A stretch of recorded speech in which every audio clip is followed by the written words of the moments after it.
Hey guys, आज हम आ चुके हैं अपना चैप्टर नंबर 1 9th क्लास का साइंस का लेकर। एज़ पर माय प्रॉमिस मैंने बोला था कि पहले फ़िज़िक्स हम कवर कर रहे होंगे, तो इसके लिए आज फ़िज़िक्स का चैप्टर नंबर 8 यानी मोशन हम कवर करने वाले हैं और मोशन की शुरुआत हो चुकी है। तो आज चलेगा चैप्टर नंबर 8 जो कि है मोशन। बेसिकली सबसे पहले चैप्टर की फील और इंट्रोडक्शन लेना बहुत ज़्यादा ज़रूरी है। मोशन से हम समझते क्या हैं, कोई भी चीज़ जो रुकी हुई ना हो उसको हम मोशन मान लेते हैं। जैसे अगर एग्जांपल के तौर पे मैं इस मार्कर को लूँ और अभी ये साएं इधर उधर भाग रहा है तो ये मोशन में है। फॉर एग्जांपल हमारी ह्यूमन बॉडी भी लगातार मोशन कुछ ना कुछ करते रहते हैं, खैर वो मोशन के अलग पार्ट हो जाते हैं। पर कोई भी चीज़ जो रेस्ट में ना हो उसको हम मोशन बोलते हैं और इसको हम स्टेट ऑफ मोशन बोलते हैं बॉडी की।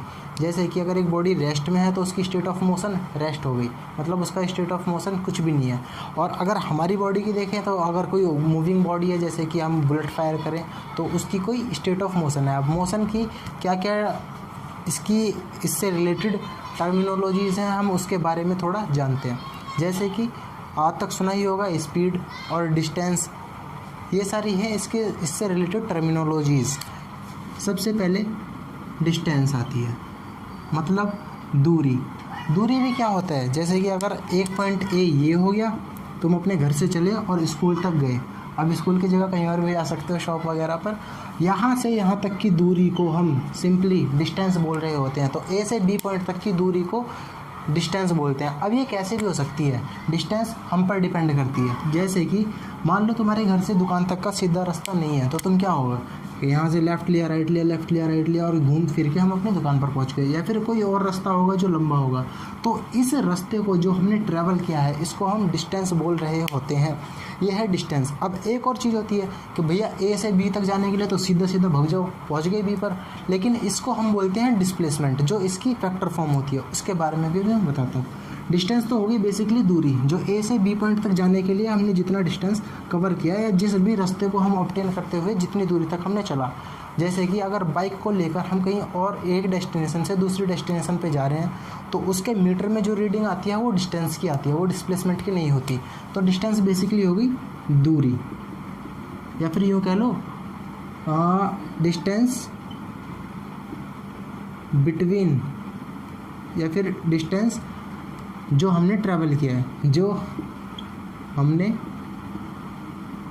ट्रैवल किया।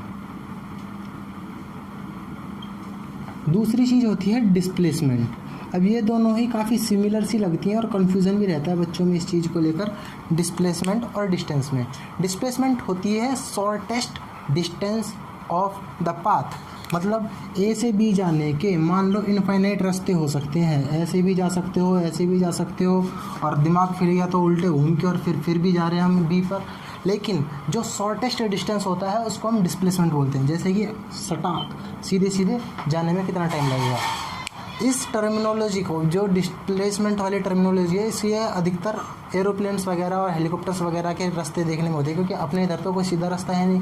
दुकान पे जाना है, चीनी लेने जाना है, तो ये थोड़ी किसी का घर में से घुस के निकल रहे होंगे, हमें रास्ता ही ट्रैवल करना होता है। तो बेसिकली वो डिस्टेंस होता है। लेकिन अगर एरोप्लेन के लिए देखें तो यहाँ पर दुकान है और इधर उधर से रास्ते हैं और उसे यहाँ पर जाना है, तो वो यहाँ से उड़ेगा और सीधा सटाक वो डिस्प्लेसमेंट फॉलो कर रहा होता है। तो शॉर्टेस्ट डिस्टेंस को हम बोलते हैं डिस्प्लेसमेंट, और जो घूम फिर के हम रास्ता ट्रैवल करके आ रहे हैं वो हो गया अपना डिस्टेंस। तो ये दोनों में डिफरेंस है। इसकी डेफिनेशन वैसे तो बुक में दे रखी है, पर फिर भी मैं लिखवा देता हूँ।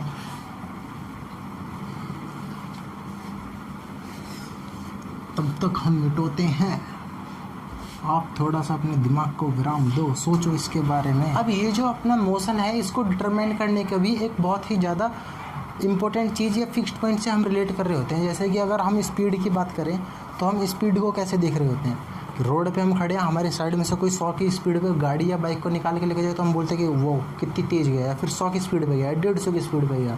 लेकिन वहीं अगर उस बाइकर या उस कार वाले को देखें हम, जो चला रहा है उसको, उसके लिए क्या है, कुछ भी नहीं, वो उसके ऊपर बैठा और वो भाग रहा है पूरी स्पीड से, उसके लिए तो उसकी स्पीड 0 है।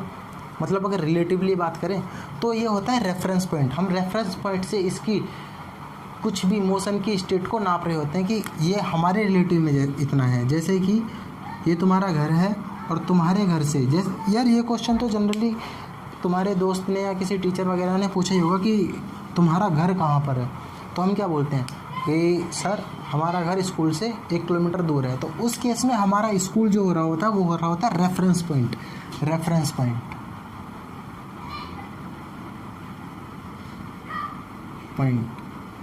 जहाँ से हम किसी भी चीज़ का रेफरेंस दे रहे होते हैं। अपने आप से नाम से ही ये क्लियर हो जाता है कि रेफरेंस का मतलब हो गया। रेफरेंस पॉइंट होता क्या है, जिस भी चीज़ से, जिस भी पॉइंट से हम किसी भी मोशन की स्टेट को डिफाइन करने के लिए रेफरेंस दे रहे होते हैं उसको हम रेफरेंस पॉइंट बोलते हैं। जैसे कि यहाँ से मेरे घर से दुकान की दूरी 200 किलोमीटर है, तो 200 किलोमीटर दूरी को दर्शाने के लिए हम अपने घर को रेफरेंस पॉइंट की तरह यूज़ कर रहे हैं। इसी तरह से हम स्पीड वगैरह को भी रेफरेंस पॉइंट के टर्म्स में डिफाइन कर रहे होते हैं। और ये सब हम एक रिलेटिवली चीज़ें होती हैं। मोशन सारा ही एक रिलेटिव खेल है कि तुम्हारी रेस्पेक्ट में कुछ हो सकता है, मेरी रेस्पेक्ट में कुछ हो सकता है। अगर मान लो मैं धरती पे खड़ा हूँ और हवाई जहाज उड़ रहा है, मेरे लिए तो वो 500 की स्पीड पे जा रहा है, लेकिन जो पायलट उसके अंदर बैठा है उसके लिए तो वो 0 की स्पीड पे है, क्योंकि वो उसके अंदर बैठ के ट्रैवल कर रहा है। ये जो डिटेल्ड मोशन है ये आ रहा होगा हमारी 11th क्लास में पूरी कंप्लीट डिटेल के साथ। ये हो गया मोशन। डिस्प्लेसमेंट मैंने बता ही दिया, शॉर्टेस्ट डिस्टेंस भी बोल सकते हैं हम इसको, और बल्कि होता भी शॉर्टेस्ट डिस्टेंस ही है।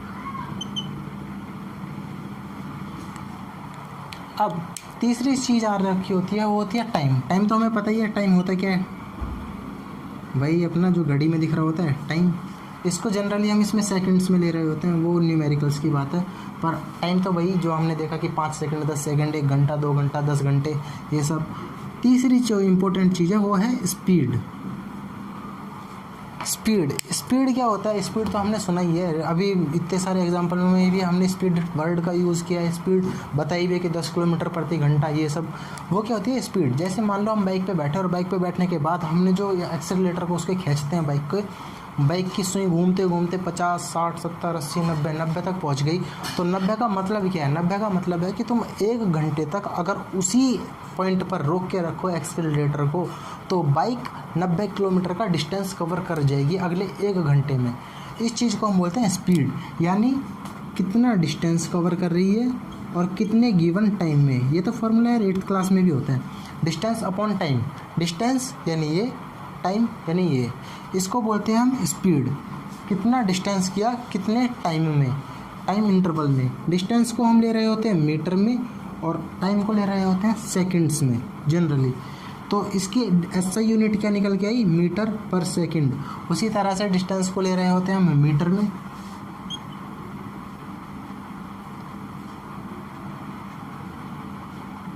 और डिस्प्लेसमेंट को भी मीटर में ही ले रहे होते हैं एसआई यूनिट।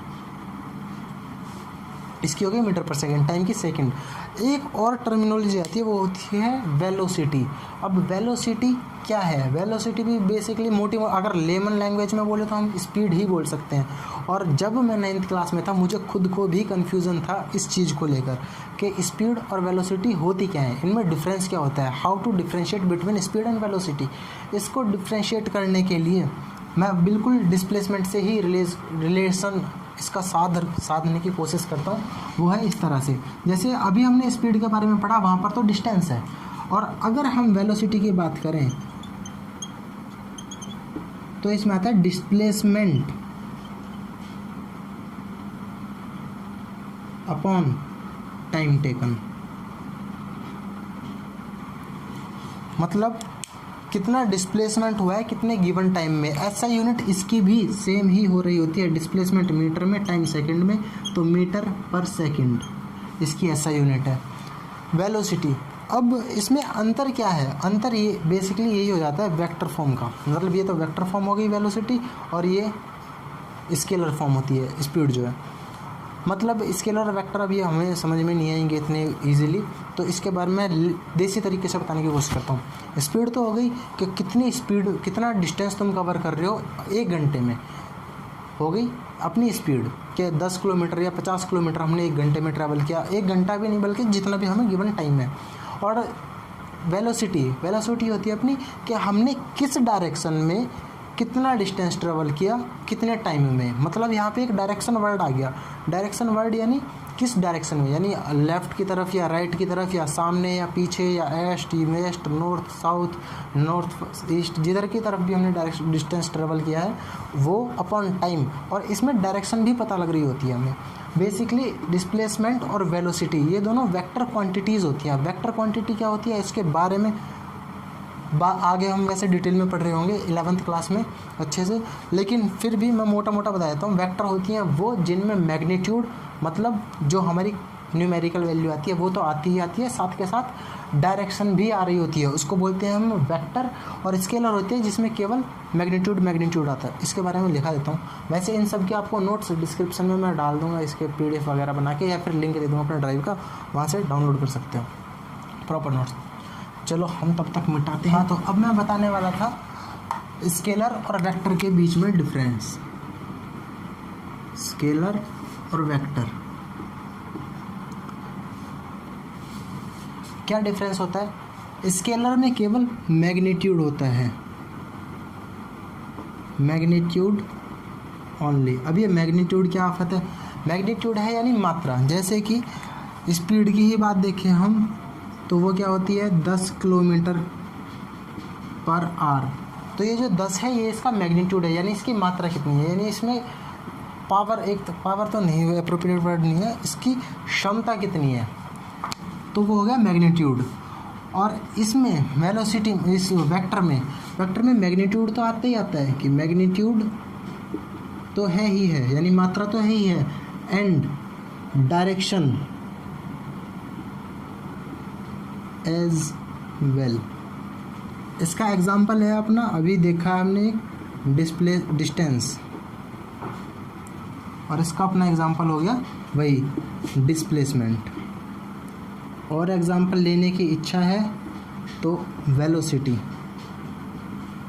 इसमें चल नहीं रहा यार, वेलोसिटी। और इसका एक और एग्जाम्पल स्पीड। और भी बहुत सारे एग्जाम्पल हैं, उनको हम छोड़ रहे हैं अभी, एक्सेट्रा। अब अंतर क्या है? डिस्टेंस की केवल मैग्नीट्यूड होता है। डिस्टेंस जैसे हमने बताया था कि 10 किलोमीटर, और स्पीड के 10 किलोमीटर प्रति घंटा km/h।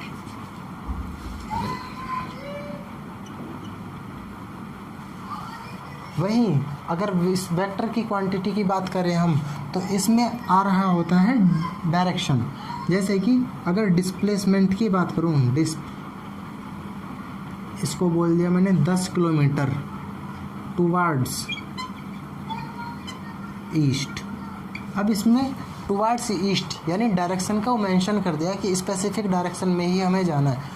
अब स्पेसिफिक डायरेक्शन में जाएंगे तो ये हो गई अपनी वेक्टर क्वांटिटी। इसी तरह से वेलोसिटी को भी हम डिफाइन कर रहे होते हैं कि 10 kilometre per hour toward east. अब ये ईस्ट ऐसा ज़रूरी नहीं कि ईस्ट ही हो, ईस्ट वेस्ट नॉर्थ साउथ कोई भी डायरेक्शन हो सकती है। और वेक्टर की रिप्रेजेंटेशन भी एक अलग होती है, उसके बारे में भी जो बिल्कुल डिटेल में आएगी वो मैथमेटिक्स में आएगी 11th क्लास की, उसमें हम पढ़ेंगे। और फिजिक्स में भी थोड़ी बहुत आती है। अरे नोट किया ही नहीं, चलो मैं लिख देता हूँ एक बार फिर से। वेक्टर मैग्नीट्यूड एंड, ये एंड है, नोट कर लो फिर मैं साफ करता हूँ। पॉज करके नोट कर लिया करो, मैं वेट नहीं करूँगा उतना हर बार, क्योंकि वेट करने के लिए फिर वीडियो की लेंथ बढ़ेगी फालतू में। तुम तो पॉज करके नोट कर सकते। अब जो हमने मोशन की बात की है, ये मोशन भी 2-3 तरह का हो सकता है। Motion in a straight line यानी एक सीधी लाइन में, जो हमारा पहला पार्ट है MISL, यानी मोशन इन स्ट्रेट लाइन, एक सीधी डायरेक्शन में मोशन। फॉर एग्जांपल अगर तुम्हारा स्कूल ये है या फिर तुम्हारा घर ये है, या ए पॉइंट, इसे हम इनिशियल पॉइंट भी बोल सकते हैं, यहाँ से हमने शुरुआत की और हम गए एक डायरेक्शन में सीधे सीधे, ये हो गया हमारा स्ट्रेट लाइन में मोशन, यानी एक स्ट्रेट लाइन में, बिल्कुल एक सीधी लाइन में, सीधी कतार बोल सकते हो। मान लिया 10 किलोमीटर, 20, 30 और 40 पे जाके हम रुक गए। ठीक है, यहाँ से अपनी ड्राइवर साहब बाइक को लेके उड़े हैं और इधर की तरफ वो चले चल दिए। अब ये एक सीधी रो में जा रहे हैं, सीधी लाइन में जा रहे हैं, तो ये हो गया मोशन स्ट्रेट लाइन में। मोशन इन जनाब का हो रहा है और स्ट्रेट लाइन को ये फॉलो कर रहे हैं, ये हो गया मोशन इन स्ट्रेट लाइन। अब कितना डिस्टेंस, स्पीड कैसी रहेगी इनकी, किस तरह से रेट इसकी बढ़ेगी घटेगी, किस टाइम में इनकी स्पीड को बढ़ाया जाएगा, किस टाइम में घटाएंगे, ये अपने अनुसार वो चीज़ें अलग होती हैं। उनके बारे में 2 और कैटेगरी होती है इसकी मोशन की, वो नॉन यूनिफॉर्म मोशन होता है, जो हम जनरली बाइक वगैरह से करते हैं, वो नॉन यूनिफॉर्म में आ जाता है, वो आगे आएगा। अब जो हमारे डिस्टेंस और डिस्प्लेसमेंट का, इसमें क्या रिलेशन रहेगा मोशन इन स्ट्रेट लाइन में। डिस्टेंस तो भाई यही हो गया ना जो हमने ट्रैवल किया है किसी भी डायरेक्शन में, क्योंकि डिस्टेंस को क्या था, ए पॉइंट से बी पॉइंट तक को जाने के लिए इसकी डेस्टिनेशन है। अब कोई भी पाथ फॉलो कर सकता है, वो ऐसा और किसी भी रैंडम जिगजैग पैटर्न में वो जा सकता है। लेकिन यहाँ पर जनाब ने ए से भी जाने के लिए एक सीधी लाइन को ही चुना है, तो ये हो गया अपना मोशन इन स्ट्रेट लाइन। अब स्ट्रेट लाइन में मैंने बताया था शॉर्टेस्ट डिस्टेंस को ही डिस्प्लेसमेंट बोलते हैं, यानी ए और बी के बीच की जो मिनिमम डिस्टेंस है उसको हम डिस्प्लेसमेंट बोलते हैं, और ये जनाब स्ट्रेट लाइन को ही फॉलो कर रहे हैं। तो यहाँ पर डिस्टेंस बराबर हो रहा होता है डिस्प्लेसमेंट के। एक और चीज़, जब हम अपने घर से दुकान पे जाने के लिए कोई भी रास्ता ले रहे होते हैं, कोई छोटा या लंबा या बड़ा कैसे किसी भी तरह का, तो वहाँ पर हम डिस्टेंस मेज़र कर रहे होते हैं, यानी डिस्टेंस और डिस्प्लेसमेंट के बीच क्या रिश्ता होगा मैं उसको बता रहा हूँ मोटा मोटा, वो होगा ये। अब डिस्प्लेसमेंट तो हो गया ए और बी के बीच की शॉर्टेस्ट डिस्टेंस, और डिस्टेंस होता है जो भी हम ट्रैवल करके गए हैं, यानी या तो ये बराबर हो सकते हैं या फिर डिस्टेंस बड़ा होगा। अब कभी भी ऐसा नहीं हो सकता कि डिस्प्लेसमेंट इससे बड़ा हो, ये कभी भी नहीं हो सकता, ये सरासर गलत है, झूठ है। अगर कहीं ऐसा लिखा है तो फिर वो बेवकूफ़ बना रहे। या तो बराबर होगा डिस्टेंस और displacement motion in straight line जैसे केस में कि सीधा सीधा चले जा रहा है वो, या फिर डिस्टेंस हमेशा बड़ा होगा डिस्प्लेसमेंट से कि वो घूम के गया ऐसे, लेकिन उसको जाने का एक शॉर्ट रास्ता भी था, वो हेलीकॉप्टर से अधिकतर ले जाता है, क्योंकि प्रैक्टिकली तो डिस्प्लेसमेंट चलना पॉसिबल है ही नहीं एक तरह से हमारे लिए। नोट करो जल्दी से, फिर मैं इसे साफ़ कर दूँ। अब जो हमारा मोशन होता है ये भी 2-3 तरह का होता है, बल्कि 2 ही तरह का लो, यूनिफॉर्म यानी एक समान, और नॉन यूनिफॉर्म।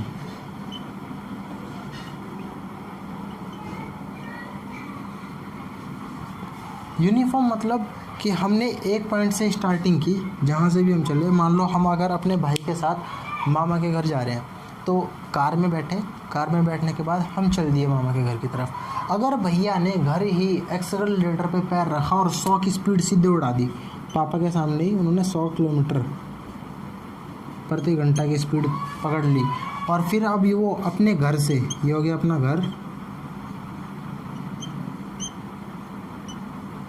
ये गेट है, यहाँ हो गया मामा का बड़ा सा घर,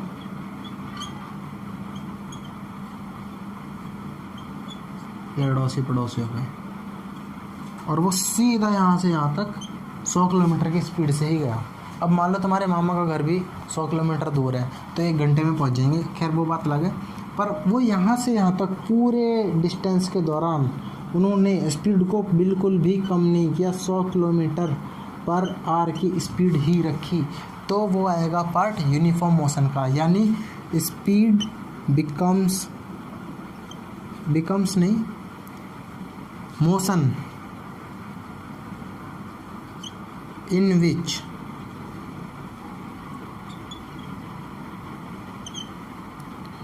speed is constant for entire journey। मतलब पूरी जर्नी के दौरान स्पीड कांस्टेंट ही रही। लेकिन अब चल दिए तुम अपने पापा के साथ, पापा क्या करेंगे, पहले गली मोहल्ले से निकालेंगे 10 या 5 की स्पीड पे, निकालने के बाद हाईवे पे आए तो उनका 40 की स्पीड पकड़ लेंगे। अब मान लो मैं ऐसे दिखा रहा हूँ इसको, पहले छोटी स्पीड थी 10 किलोमीटर, अब वो हाईवे पे आ गए हैं, हाईवे पे उन्होंने 40 से 80 की स्पीड पकड़ ली किलोमीटर पर आवर। अब इसके बाद वो चलते रहे, फिर रास्ते में मान लो मामा का घर ही सीधा हाईवे पे थोड़ी है, वहाँ पे फिर मोहल्ले में बढ़े या फिर किसी लोकल टाउन में बढ़े या सिटी में बढ़े, वहाँ पे भी ट्रैफिक है, रश है, होटल पे भी सॉरी हाईवे पे भी टोल टैक्स होगा, वहाँ पे भी फिर स्पीड घटेगी, फिर स्पीड कम, फिर ज़्यादा। इस तरह से जो ये मोशन होता है कि स्पीड कभी घट रही है, कभी बढ़ रही है, कभी घट रही है, कभी बढ़ रही है, कभी घट रही है, इसको हम बोलते हैं नॉन यूनिफॉर्म मोशन। मतलब स्पीड पूरे जर्नी के लिए, पूरे डिस्टेंस के लिए कांस्टेंट नहीं है, स्पीड को लगातार वेरी किया जा रहा है, और ये ही अपना प्रैक्टिकल मोशन है। क्योंकि ऐसा तो है नहीं कि कहीं भी सीधा रास्ता और सीधा घर से ही टाप दिया 100 की स्पीड पे और सीधा मामा के घर 100 की स्पीड में घुसा दी गाड़ी। प्रैक्टिकल मोशन तो यही हुआ ना, नॉन यूनिफॉर्म। बस इसकी डेफिनेशन भी इसी से कंपेयर करके लिखी जा सकती है, motion in which speed is not constant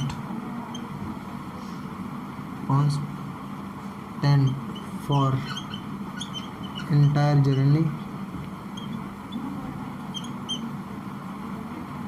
मतलब स्पीड अब इसमें कांस्टेंट नहीं है, ये अपना प्रैक्टिकल मोशन है। एक और पॉइंट डाल लो इसके बारे में, दिस इज प्रैक्टिकल मोशन। दिख रहा है इधर के कॉर्नर की तरफ? यार मैं एक बार देख लेता हूँ ये दिख भी रहा है या फिर नहीं, आउट ऑफ फ्रेम तो नहीं जा रहा। गया।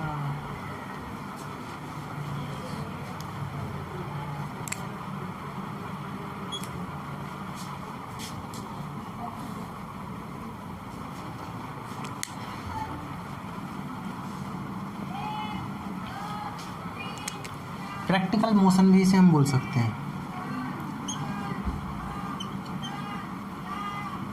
क्योंकि प्रैक्टिकली पॉसिबल है। और ये है अपना आइडियल। आइडियल क्या होता है? जो भी चीज़ हम केवल किताबों में पढ़ रहे हैं, जो भी केवल किताबों तक ही लिमिटेड है, उस चीज़ को हम बोलते हैं आइडियल। लेकिन जो चीज़ें प्रैक्टिकली इम्प्लीमेंट की जा सकती है उनको बोलते हैं प्रैक्टिकल। प्रैक्टिकली इम्प्लीमेंट मतलब जिनको हम असल ज़िंदगी में बिल्कुल हूबहू यूज़ करते हैं। जैसे कि नॉन यूनिफॉर्म का एग्जांपल हो गया, पापा कार लेके निकले मामा के घर जाने के लिए, पहले अपने लोकेलिटी से निकालेंगे, लोकेलिटी से निकालने के बाद सिटी से निकाले, सिटी से निकालने के बाद फिर वो हाईवे पे आए, हाईवे पे फिर वो स्पीड को धीरे धीरे बढ़ा रहे होंगे, घट रही होगी, सिटी में स्पीड, लोकेलिटी में स्पीड कम होगी, सिटी में थोड़ी और ज़्यादा होगी, हाईवे पे थोड़ी और बढ़ेगी, टोल टैक्स पर एक बार रुकना भी पड़ेगा, टोल टैक्स को पार करने के बाद फिर स्पीड बढ़ रही होगी। मतलब speed up down up down up down up down चलती जा रही है ओवर द एंटायर जर्नी। इसको हम बोलते हैं नॉन यूनिफॉर्म मोशन, यानी ये प्रैक्टिकली यूज़ हो रहा है अपनी ज़िंदगी में भी। और अगर इस जनाब की बात करें कि भैया ने 100 की स्पीड पे गाड़ी दाग दी और सीधे अब मामा के घर 100 की स्पीड पे ही रुकना है, ये तो प्रैक्टिकल है ही नहीं। ये भाई सीधा देखो, तुम घर से बाहर निकलने के बाद गाड़ी 100 की स्पीड पे सामने वाले के घर में घुस रही है, ऐसा तो नहीं है ना। तो ये है नॉन प्रैक्टिकल या फिर आइडियल मोशन। आइडियल यानी किताबों तक ही लिमिटेड, पर पढ़ते हैं हम इसे क्योंकि पार्ट ऑफ मोशन तो है ही। चलो नोट करो इसे, फिर मैं सब ऑफ कर देता हूँ। अब हम अपने इस पूरे मोशन चैप्टर में और इससे अगले जो भी स्पीड से रिलेटेड चैप्टर होते हैं, इसमें टाइम और डिस्टेंस यानी दूरी और टाइम का ग्राफ हम जरूर बना रहे होते हैं। मतलब ये तो बिल्कुल इसकी जान है एक तरह से। तो इसका यूनिफॉर्म मोशन, पहले नॉन यूनिफॉर्म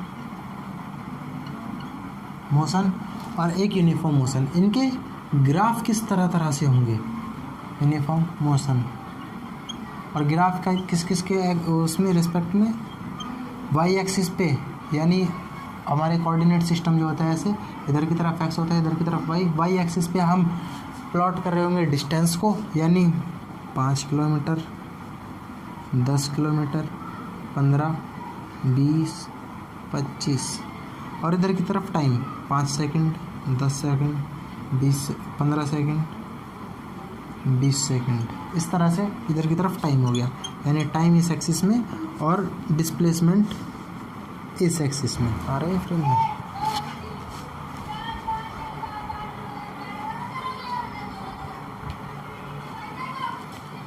और इस सेम काम हम इसमें कर रहे होते हैं, मतलब ग्राफ तो सेम ही बनेगा, रिजल्ट अलग अलग आएंगे पर रिप्रेजेंटेशन सेम एक जैसी होगी। 5, 10, 15, 20, 5, 10, 15, 20, इधर की तरफ डिस्टेंस। इसमें डिस्टेंस अपॉन टाइम यानी स्पीड पूरी जर्नी में कांस्टेंट थी। तो यानी अगर हम 5 सेकंड के लिए चले तो हमने 5 किलोमीटर ट्रैवल किए,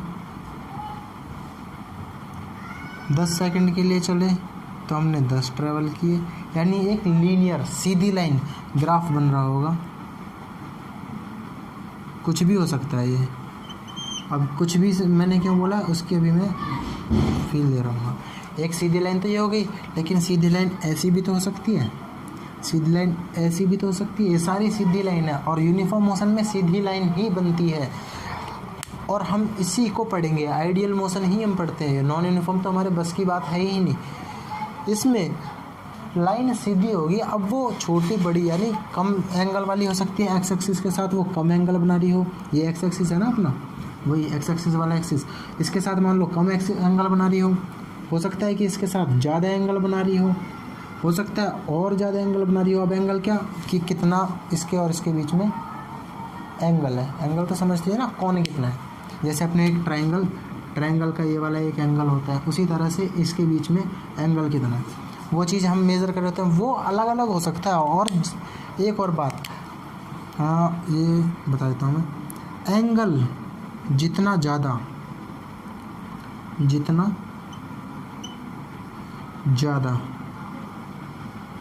स्पीड उतनी ज़्यादा।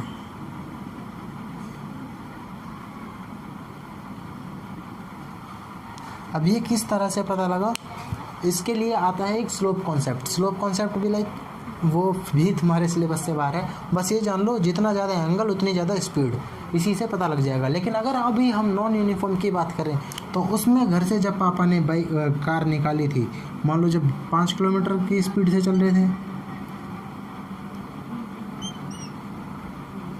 फिर जब वो सिटी में गए तो उन्होंने थोड़ी स्पीड बढ़ाई, फिर जब वो हाईवे पे गए तो उन्होंने और स्पीड बढ़ाई, फिर जब टोल टैक्स आया फिर उन्होंने स्पीड 0 कर ली, फिर मामा के घर जाते वक्त फिर इस हाईवे पे स्पीड बढ़ाई, मामा के शहर में फिर स्पीड कम कर ली।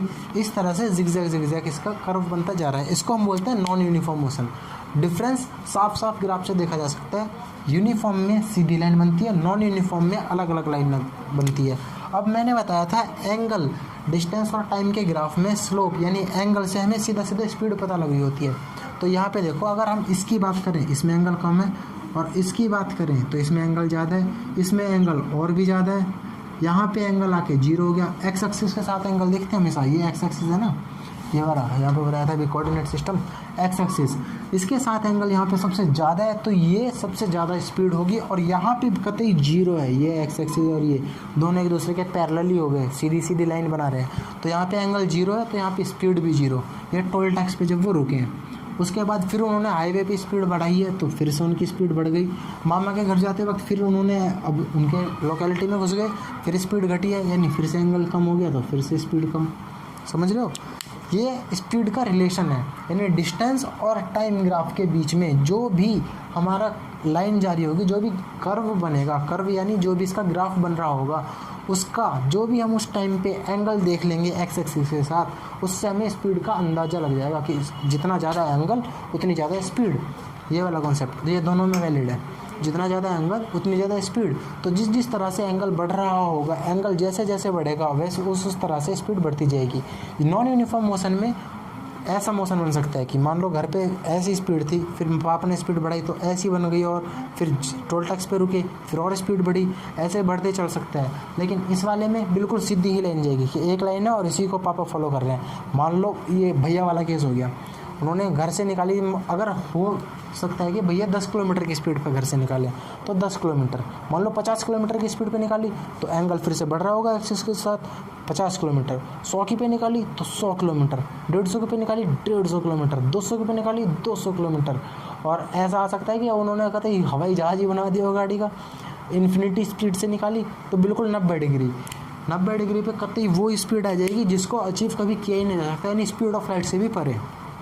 ठीक है, वो फालतू की चीज़ है। बस इतना पता लग गया कि एंगल के साथ स्पीड बढ़ रही होती है, कौन से, यूनिफॉर्म मोशन में। इनफैक्ट नॉन यूनिफॉर्म में भी बस देखनी हमें उस टाइम के उस पर्टिकुलर इंस्टेंट की लाइन होती है जो हमारा कर्व आ रहा है। जैसे यहाँ पे हमने इसका एंगल देखा, यहाँ पे हम इसका देख रहे हैं यहाँ से यहाँ तक का, तो हमें यहाँ से यहाँ तक की स्पीड पता लगी।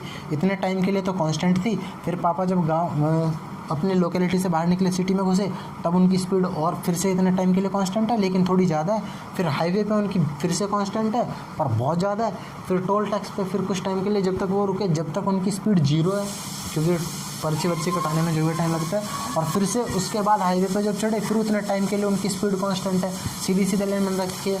अब हो सकता है ये ऐसे भी हो सकता है कर्व, यूँ या फिर टेढ़ा मेढ़ा, किसी भी तरह से इनका टेढ़े मेढ़े कर्व बन सकते हैं। यानी डिस्प्लेसमेंट वर्सेस टाइम का ग्राफ कोई सीधा या कर्व कोई सीधा नहीं हो सकता इसमें। स्ट्रेट लाइन केवल इसमें होती है और इसमें कैसे भी हो सकता है। जिगजैग मैंने बता दिया कि कुछ टाइम के लिए कांस्टेंट। अब अगर हम कर्व की बात करें, जो मैंने अभी बताया कि छोटे से टाइम के लिए कांस्टेंट, उसमें भी कांस्टेंट वाला रूल फॉलो करें। गिर गए ढक्कन साहब। इस छोटे से अगर हम बिल्कुल छोटा सा टाइम देखें, यानी केवल इतना सा टाइम, तो दिख रहा है इसके लिए बीच में ये लाइन कांस्टेंट हो रही है, उतना मतलब एंगल इसका एकदम फिक्स हो जा रहा है कुछ टाइम के लिए। तो इस तरह से इसका भी एंगल कांस्टेंट हो जाता है। वो फिर से 11th क्लास का पार्ट आ जाता है, उसमें जब डीप मोशन पढ़ेंगे वहाँ पे इंटीग्रेशन, डिफरेंशिएशन, वो मेथड्स होते हैं इनको सॉल्व करने के लिए, उसको भी हम आगे कवर कर रहे होंगे अगर साइंस लेवल। ठीक है, इतना थोड़ा सा जो है इसे नोट कर लो, जल्दी से पॉज करके नोट कर लिया। तो बाल को ये बात तो समझ में आई गई होगी कि यूनिफॉर्म और नॉन यूनिफॉर्म में ग्राफ कैसा बनता है। यूनिफॉर्म में बिल्कुल एक सीधी लाइन, और किसके बीच में, distance versus time, D versus T time graph है ये। और यहाँ पर डी वर्सेस टाइम ग्राफ में कर्व कुछ भी बन सकता है, ऐसे भी हो सकता है और कोई भी रैंडम पैटर्न फॉलो कर सकता है। वो जो मैंने जिगजैग बनाया था वो कुछ टाइम के लिए कांस्टेंट थे स्पीड, वो भी हो सकता है क्योंकि उसमें ओवर द जर्नी तो कांस्टेंट नहीं है ना। तो ये हो गया अपना नॉन यूनिफॉर्म मोशन, और ये है अपने यूनिफॉर्म मोशन। केवल इन्हें इनके सीधेपन से ही पहचाना जा सकता है। यूनिफॉर्म मोशन में बिल्कुल सीधी लाइन होगी और इसमें घुमावदार कैसी भी हो सकती है, टेढ़ी मेढ़ी। ठीक है, ये 2-3 पॉइंट हो गए तुम्हारे इसमें। अब रेट को किस तरह से मेज़र करते हैं, रेट के बारे में, वो फिर स्पीड हो जाती है, इसको नोट कर लो ग्राफ को, फिर उसके बाद में रेट बताता हूँ।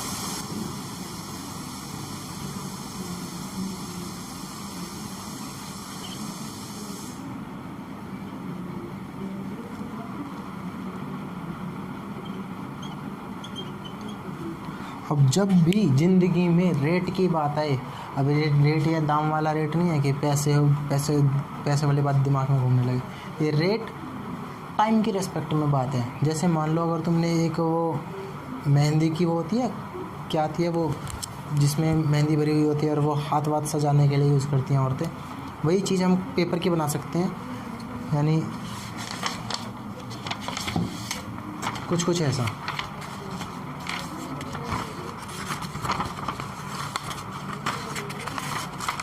भेलपूड़ी वाला सिस्टम ये बनाया। इसमें डालने के बाद हमने रेत डाला। अब रेत भरने के बाद इसमें पूरा नीचे एक सुराख कर दिया। अब उसमें से जो रेत निकल रहा है वो होती है रेट, कि कितने टाइम में कितना रेत निकल रहा है, उस चीज़ को हम रेट बोल रहे होते हैं। ये तो हो गया लेमन एग्जाम्पल। लेकिन अब किस तरह फिज़िक्स में किस तरह से इसकी यूज़ है उसके बारे में बताते हैं कि कितने टाइम में कोई चीज़ हो रही है। कुछ भी हो सकता है ये, जैसे रेत का टपकने की रेट भी हो सकती है, वो जो अभी रेत निकल रहा था उसमें से, बारिश की रेट हो सकती है, इनफैक्ट जो हमारी टूटी में से पानी निकलता है उसका भी रेट हो सकता है, और अपने डिस्टेंस की या मोशन की भी रेट हो सकती है, मेजरिंग रेट ऑफ मोशन, वो स्पीड हो जाती है, उसके बारे में बात करेंगे। यानी किसी भी कभी भी रेट की बात करें फिज़िक्स में तो बट्टे में टाइम ले आना, यानी अपॉन में टाइम, अपॉन में लाइक डिवाइड करना। जैसे अगर यहाँ पे मोशन की बात हुई है, मोशन में क्या होता है डिस्टेंस, तो डिस्टेंस अपॉन टाइम ले लेंगे हम। रेट का मतलब यही होता है कि जहाँ रेट आ जाए वहाँ बट्टे में टाइम कर दो, ठीक है। और अभी हमने थोड़ी देर पहले एक फॉर्मूले के बारे में बताया था कि इसी को हम स्पीड बोल रहे होते हैं। स्पीड क्या होती है, डिस्टेंस कितना ट्रैवल किया, कितने टाइम में ट्रैवल किया, यही तो अपनी स्पीड है। और वही रेट ऑफ मोशन भी होती है कि कितने डिस्टेंस को कितने टाइम में कितने अंतराल में ट्रैवल किया गया, ये हो गई अपनी स्पीड। और इसी को जो रेट ऑफ मोशन, क्योंकि मोशन को तो पूरा डिस्टेंस की फॉर्म में रिप्रेजेंट किया गया था कि 5 किलोमीटर 10 किलोमीटर 15 किलोमीटर कितना ट्रैवल किया है, वही तो मोशन है। और रेट ऑफ मोशन भी लाइक रेट का भी मैंने कहा था कि टाइम से डिवाइड कर दो जिसकी भी बात हो रही हो, ठीक है, वही हो गया। अब जो मैंने रेट का टाइम से डिवाइड करने का रिश्ता क्या बताया, ये हम पढ़ेंगे फोर्स वाले चैप्टर में, और वहाँ पे आएगा न्यूटन का second law of motion, the rate of change, वहाँ पे भी रेट आता है, the rate of change of linear momentum is directly proportional to applied force, वो बात अलग है, भी रेट के बारे में पढ़नी है। अब यहाँ से मैंने अभी थोड़ी देर पहले इसकी इस एसआई यूनिट भी निकाल के बता दी थी कि एसआई यूनिट क्या होती है, मीटर, डिस्टेंस की होती है, टाइम की क्या होती है, सेकंड, यानी मीटर पर सेकंड। इसको लिखने का एक और तरीका होता है, अगर बीच वाले डंडे को हटाने, एम एस की पावर -1, एस की पावर -1 का मतलब ये मैथ्स वाले सर अच्छे से बताएंगे, तो पर मैं थोड़ा सा बता देता हूँ। जो भी चीज़ अपॉन में होती है अगर उसको ऊपर लिखना है ऊपर वाले के साथ, तो मीटर, इसकी पावर तो 1 है ही, 1 का मतलब 1 नहीं होता। जैसे 2 की पावर 1 का मतलब होता है 2, 2 की पावर 2 का मतलब होता है 2 इंटू 2, 2 की पावर 3 का मतलब होता है 2 इंटू 2 इंटू 2। उसी तरह से n की पावर 1 है क्योंकि एक बार n है, और अपॉन में सेकंड है, तो सेकंड की पावर भी 1 है, लेकिन ऊपर आने के लिए माइनस लग जाता है, डिनोमिनेटर से ऊपर लेके आने के लिए किसी वो उसमें माइनस लग जाता है। यहाँ पर m को 1 को तो रिप्रेजेंट करेंगे, ले बुला तो सेकंड के 1 को भी सकते हैं, लेकिन वहाँ पे माइनस है, इसलिए उसको लिखना रिप्रेजेंट करना ज़रूरी होता है। तो मीटर पर सेकंड हो गई इसकी एसआई यूनिट। और लिखने का कई बार क्वेश्चन में उस तरह से भी लिख के देता है, तो जब हमें कंफ्यूज नहीं होना। स्पीड के भी टाइप होते हैं अपने, मतलब जिस तरह से हमने भी मोशन को पढ़ा था यूनिफॉर्म नॉन यूनिफॉर्म, उसी तरह से स्पीड के भी खेल होते हैं। स्पीड भी यूनिफॉर्म हो सकती है, यूनिफॉर्म यानी थ्रू आउट द जर्नी, पूरी जर्नी के लिए कांस्टेंट स्पीड यूनिफॉर्म स्पीड हो गई। नॉन यूनिफॉर्म हो सकती है, 2 तरह की हो गई। अब इसमें non uniform speed, uniform speed वो स्पीड जो पूरी जर्नी के लिए कांस्टेंट हो। कांस्टेंट भी लाइक कि एक सी है, एक समान है, कांस्टेंट पूरी जर्नी के लिए कांस्टेंट हो। और नॉन यूनिफॉर्म जो कांस्टेंट ना हो, कांस्टेंट ना हो, ठीक है, ये नोट करो। फिर मैं इसके बारे में थोड़ा और डिटेल में बताता हूँ। हाँ, एक और चीज़, नॉन यूनिफॉर्म स्पीड को वेरिएबल स्पीड भी बोलते हैं, यानी बदलने वाली। अब वेरिएबल से मतलब क्या है, वेरिएबल का अगर हम हिंदी ट्रांसलेशन देखें तो वो होता है कि बदलने वाली।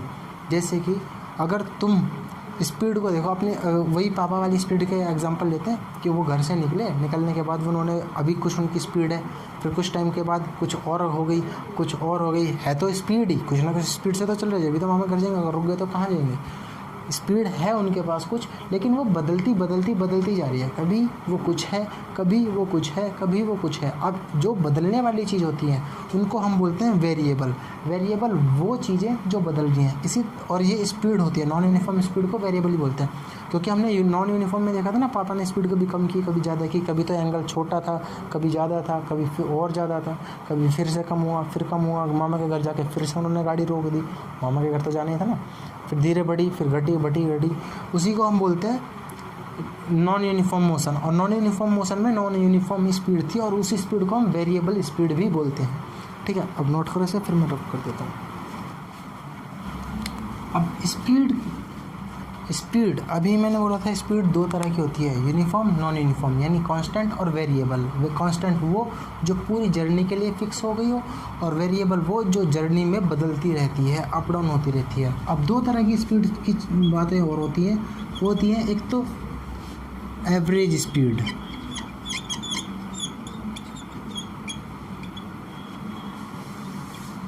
और इंस्टेंटेनियस स्पीड। ये वेरिएबल स्पीड की ही बातें हो रही हैं, क्योंकि कांस्टेंट वाली तो फिक्स है, वो वहीं पर ख़त्म। इंस्टेंटेनियस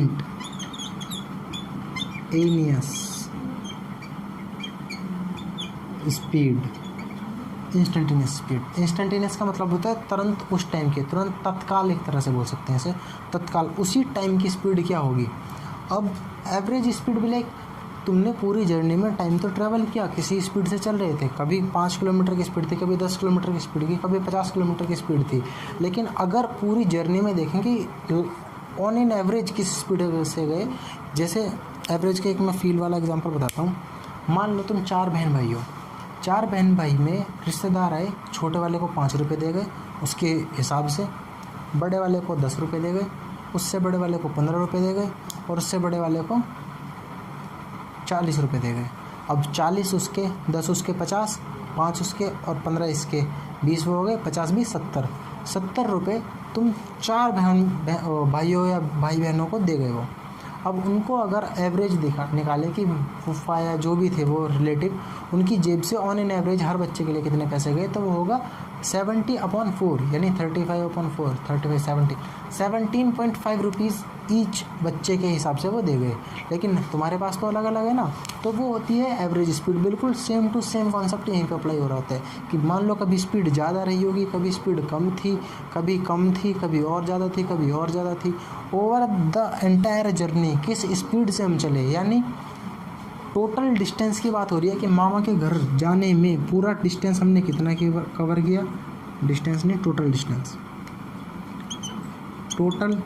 डिस्टेंस अपॉन हमें टाइम कितना लगा टोटल जाने में, टोटल टाइम टेकन। तो ये हमारी आ गई पूरी जर्नी में ऑन एन एवरेज स्पीड के लमसम इस स्पीड से हम चले थे पूरी जर्नी में।